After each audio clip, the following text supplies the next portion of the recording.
Terminons. Les Amnons.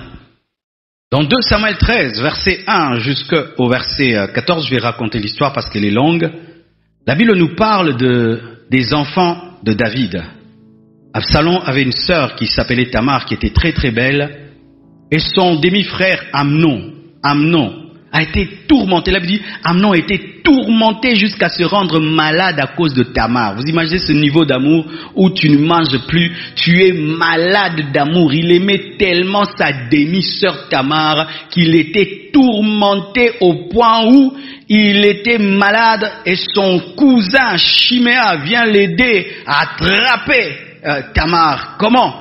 Mentir qu'il est malade, demander à son père David d'envoyer Tamar lui préparer de la nourriture et il en a profité pour la violer. Écoutez ce qui est arrivé après qu'il ait connu Tamar. La Bible nous dit qu'il était malade d'amour, mais quand il a eu ce qu'il voulait, au verset 14, il ne voulut pas l'écouter et lui fit violence, la déshonora et coucha avec elle, puis Amnon eut pour elle une forte aversion.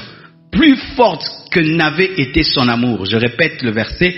Puis Amnon eut pour elle une forte aversion après qu'il ait couché avec cette Tamar qu'il aimait au point d'être tourmenté lorsqu'il a eu ce qu'il voulait. La Bible nous dit Amnon eut pour elle une forte aversion. Il a eu envie même de vomir, plus forte que n'avait été son amour. Il lui dit lève-toi, va-t'en. Et lorsque cette fille sort, elle sort en pleurant. Elle déchire son habit de vierge et à cause de cela, la mort est entrée dans la maison de David. Qui sont les Amnons? Les Amnons sont des hommes qui manifestent une grande passion avant de connaître une femme. Lorsqu'Amnon est derrière toi, il va te faire tous les compliments, il va te donner tous les cadeaux, il va vraiment tout faire, donc ce sera l'amoureux parfait. Mais une fois qu'il t'aura, il va t'insulter, te mépriser, te traiter comme si tu n'as jamais connu. As-tu déjà rencontré un Amnon? Les Amnons paraissent être des grands romantiques, remplis de fougue. Pourquoi? Parce que pour lui, la femme, ce n'est qu'une conquête. Ce n'est qu'une conquête. Et tu sais, quand quelqu'un est un conquérant, une fois qu'il a eu ce qu'il voulait, il en est lassé et va chercher autre chose. Je vois des fois les enfants, comment ils se comportent. Papa, achète-moi ce jouet. Achète-moi ce jouet. Tu lui achètes cette poupée. Elle pleurait pour l'avoir. Tu lui donnes. Après, elle commence à enlever les bras de la poupée. Et puis un jour, tu demandes où est la poupée. La poupée est là. Ce sont des hommes qui ne respectent pas les femmes. Les femmes sont que des conquêtes. Les femmes ne sont que des objets sexuels, des objets de plaisir. Les femmes ne sont pas respectées, considérées. Ce sont des hommes qui exploitent la naïveté des vierges. Le Seigneur m'a dit d'insister là. Ce sont des hommes qui exploitent la naïveté de vierges. Car les vierges sont souvent naïves. Regardez la Tamar là. C'est vraiment une femme très naïve. Très très naïve. Comment quelqu'un te demande de préparer un gâteau? Et quand tu amènes le gâteau, il chasse tout le monde pour manger. Quelle est cette nourriture-là qu'on mange quand on est tout seul? Chasse tout le monde de la maison. Tout le monde de la maison, sauf toi. C'était une femme qui n'avait pas beaucoup de maturité parce qu'elle est vierge. Elle ne connaît pas bien les hommes. Et ce sont des hommes qui aiment manipuler les vierges. Ma sœur, quand tu es vierge, fais très attention aux Amnons. Ils vont te demander de préparer un gâteau, mais ce n'est pas le gâteau qu'ils sont en train de chercher. C'est toi qui sont en train de chercher.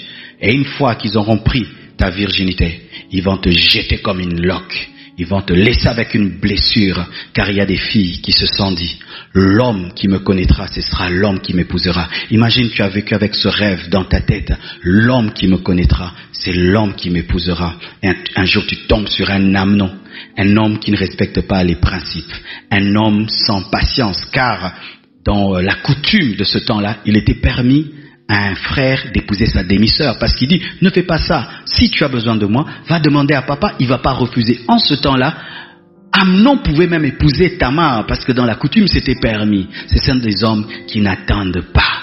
Je t'aime, c'est maintenant, je dois te connaître maintenant. Ce sont des hommes qui cherchent à connaître leur fiancé. Dans les fiançailles, il ne peut pas attendre la bénédiction. Oh, il faut attendre la bénédiction. Si tu refuses, je te quitte. Si tu refuses, je te quitte. Comment tu refuses? Comment je saurai comment tu es? Comment je saurai? Ce sont les prédications des Amnons. Comment je saurai? Et tu acceptes, il ne t'épouse pas. Tu acceptes, il va épouser une autre. Il va même se glorifier. Ah, celle-ci, elle est vierge. Hein? Celle-ci m'a dit non. Fais très attention à Amnon. Amnon ne t'aime pas. Il a seulement faim. Tu vois, quand quelqu'un a faim, après qu'il ait mangé la même nourriture-là, il peut même la jeter, la donner au chien. Après qu'il ait eu ce qu'il voulait, il a jeté Tamar. Faites très attention aux Amnons. Ce sont des hommes qui ne respectent pas les étapes et les règles. Ce sont des hommes impatients, des hommes égoïstes. Ils ne pensent qu'à lui, à son désir, à son besoin. Ce sont des hommes qui ne respectent pas les femmes et les considèrent comme des objets de plaisir. Ce sont des hommes qui exploitent la naïveté des vierges. Ce sont des hommes qui manifestent une grande passion avant de connaître une femme et qui manifestent un grand dégoût après avoir eu ce qu'ils cherchaient, les Amnons.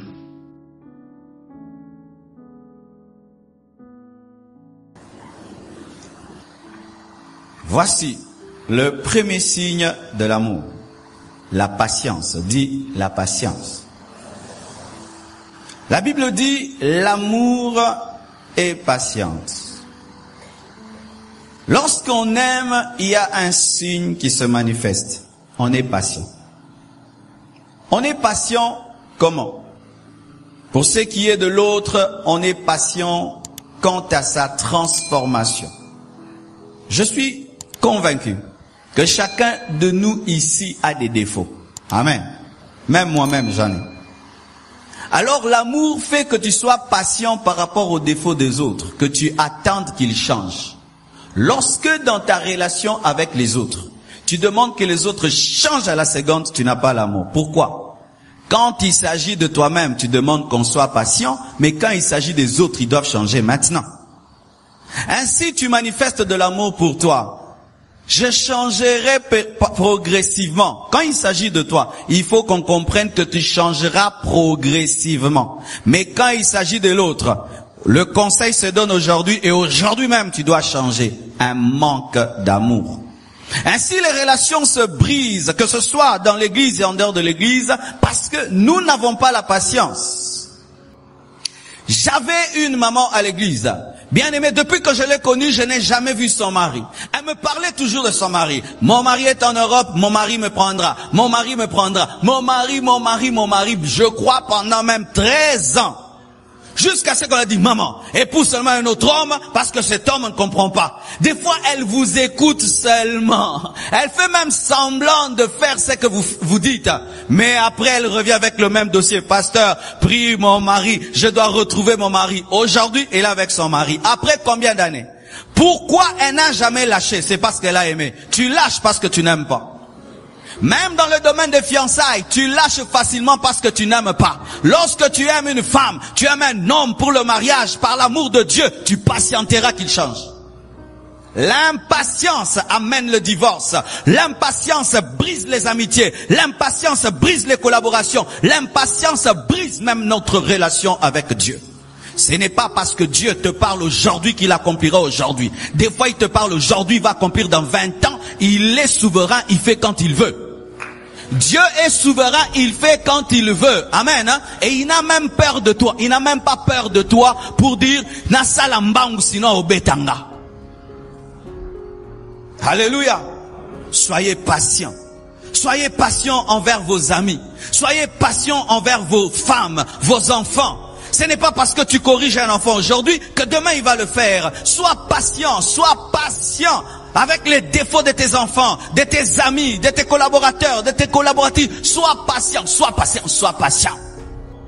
Un manque de patience. Nous ratons même l'éducation de nos enfants. Tu lui parles une fois, deux fois, il ne fait pas, gifle. Tu lui parles une fois, deux fois, tu l'insultes. Manque de patience. Tu es incapable pendant une année de discipliner un enfant, de lui dire et de lui parler et de lui parler, de lui expliquer même. Il suffit que 3 fois il ne fasse pas. Tu tapes et tu engendres un impoli. L'amour patiente. Patienter, ce n'est pas attendre. Je répète, patienter, ce n'est pas attendre. Patienter, c'est attendre avec la joie. Car il est possible d'attendre, mais en murmurant. Amen. Je ne vois pas clair, je ne vois rien, je ne vois rien, je ne vois rien, je ne vois pas clair. Patienter, ce n'est pas attendre. Patienter, c'est attendre dans la joie. La promesse tarde, mais tu chantes. La promesse tarde, mais tu danses. La promesse tarde, mais tu continues à aimer Dieu de tout ton cœur. Lorsque tu perds la joie dans l'attente, tu ne patientes plus. Et un secret que mon père spirituel m'a donné, il m'a dit, lorsque tu attends et tu es fatigué d'attendre, dis je recommence à attendre. Tu ramènes le chrono à 0. Tu as attendu 10 ans, ça tarde, tu dis je recommence. Ça fait maintenant seulement 1 seconde que j'attends. Et souvent, qu'est-ce qui arrive? Nous lâchons lorsque le miracle est proche, nous lâchons lorsque la bénédiction est proche. Aimer, c'est attendre. Attendre avec joie. Aimer. Et Dieu est le plus grand exemple de patience. Voyez comment Dieu est patient avec nous. Dieu peut détruire ce monde en un jour et il a raison. Il y a tellement de péchés dans ce monde. Il y a des temples de Satan. Il y a des gens qui s'appellent adorateurs du diable sur cette terre, mais Dieu ne les tue pas. Le sorcier s'envole, il bouffe les gens, et puis il se réveille, Dieu ne le tue pas. Dieu envoie la pluie sur le bon et sur le méchant. Jésus tarde de venir, non pas parce qu'il n'a pas la puissance de revenir, mais parce qu'il patiente. Il sait que s'il revient maintenant, beaucoup de gens vont rater la patience. Mais la patience de Dieu a souvent été prise comme une faiblesse. Amen. Mais malgré que les hommes trouvent que sa patience est une faiblesse, Dieu continue à patienter. Il patiente jusqu'à ce que le dernier des païens sincères soit entré dans l'église pour venir, comme Noé avait attendu que le dernier couple d'animaux puisse entrer dans l'arche pour fermer l'arche.